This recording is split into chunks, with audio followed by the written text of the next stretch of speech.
হাই friends, কি খবৰ আপোনালোকৰ? ভালেই চাগে, মোৰো ভাল।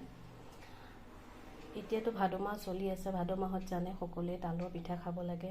তো আজি মই তালৰ পিঠা বনাব ওলাইছোঁ। এয়া তাল দেখিছেনে? তালটো এনেকৈ মই বাকলি গুচাই আছোঁ। এটা গুচাই হ'ল। এয়া পানীত তিয়াই থৈছোঁ, অকণমান চূণ দি পেলাই। চূণ দি পানীত তিয়াই থ'লে তেতিয়া মানে তিতাটো নহয়।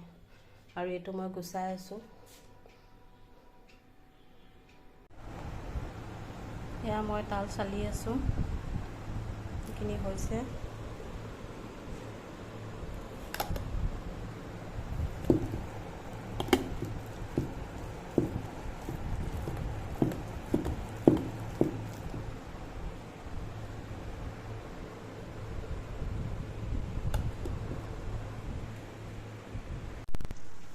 এয়া মই তালৰ বেটাৰখিনি বনাই ল'লোঁ।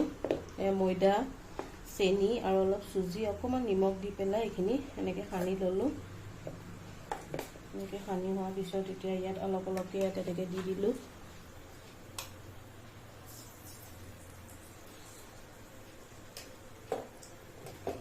এইখিনি এতিয়া গেছটো কমাই পেলাই অকণমান বস্তুটো সিজিবলৈ দিছোঁ। এইখিনি ভাজি হৈ গ'ল। এইখিনি লৰাই আছোঁ। তো ভাদ মাহত সকলোৱে পিঠা খাব লাগে, তালৰ পিঠা। সেইটো কাৰণে আজি ময়ো বনালোঁ। তো কেনেকুৱা লাগিছে ক'ব। ভাল লাগিলে লাইক কমেণ্ট কৰিব। বাই।